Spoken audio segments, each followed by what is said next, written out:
নমস্কার বন্ধুরা, আশা করি আপনারা খুব ভালো আছেন। দুর্গাপুজো শপিং পুরোদমে করছেন। আপনাদের অনেকের অনুরোধে আমি আবার একটা ভিডিও নিয়ে এসেছি। বুঝতেই পারছেন, আপনাদের প্রতীক্ষিত ডিব্রুগড় পিএন রোডের দুর্গা প্রতিমা মূর্তি নির্মাণ আমি চলে এসেছি আজকে। তো এই পিএন রোড ডিব্রুগড়ে এত সুন্দর সুন্দর সব মূর্তি তৈরি হয়েছে, সেটা আপনাদের সামনে একটু তুলে ধরলাম। আশা করি আপনাদের খুব ভালো লাগবে। দেখুন এই মূর্তিটা একবার দেখুন। এখানে প্রত্যেকটা মূর্তি এই এখনই মানে রং করার আগেই এত সুন্দর লাগছে।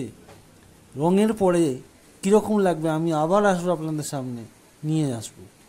তো এখনই দেখে আপনারা এক্সপ্রেশনটা দেখুন, কমেন্ট করে অবশ্যই জানাবেন আপনাদের কেমন লাগবে।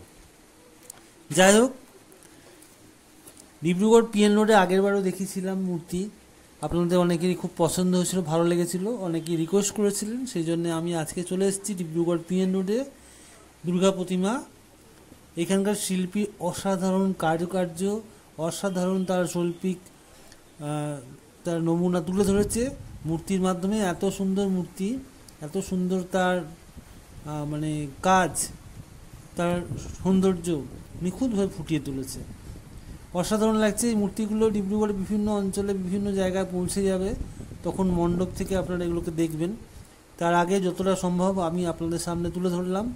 আমি কিন্তু কোনো মূর্তি কোথায় যাচ্ছে এখনই বলবো না, যখন যাবে তখন আপনারা বুঝতে পারবেন এই মূর্তিটা তো আগে দেখেছেন, তখন একটা অন্য অনুভূতি হবে। যাই হোক, ডিব্রুগড় পিএন রোডের এই মূর্তি আপনাদের কোন মূর্তিটা কেমন লাগলো অবশ্যই কমেন্ট করে জানাবেন। আর আপনারা ওয়েট করবেন, আমি এই মূর্তিগুলো রং হলে বা রেডি হলে আবার আপনাদের সামনে নিয়ে আসব। তো দেখতে থাকুন, সঙ্গে থাকুন। আর মূর্তিগুলোর শৈল্পিক কার্য বা যে নিখুঁত যে শৈলী ফুটিয়ে তুলেছে সেটাকে একবার লক্ষ্য করুন। দেখেছেন, অসাধারণ সুন্দর। আমার তো দারুণ লেগেছে। আপনারা এই চ্যানেলটা অবশ্যই সাবস্ক্রাইব করে রাখবেন, এরকম নিত্য নতুন ভিডিও আমি নিয়ে আসবো। আর এবার ডিব্রুগড় দুর্গাপুজো 2024 আমার এই চ্যানেলের মাধ্যমে আপনাদের সামনে তুলে ধরবো বিভিন্ন প্যান্ডেল, বিভিন্ন মূর্তি।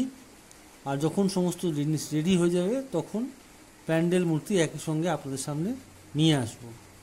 তো এই সময় আপনারা অনেক ভালো থাকবেন, সুস্থ থাকবেন। দুর্গাপুজোর এনজয়ের জন্য আপনাদের পোশাক আশাক অবশ্যই কেনাকাটা করতে থাকুন। আর এই কদিন সপ্তমী, অষ্টমী, নবমী, দশমী কার কী প্ল্যান আছে এখন থেকে সব গুছিয়ে ফেলুন। ঠিক আছে, সঙ্গে থাকুন, দেখতে থাকুন।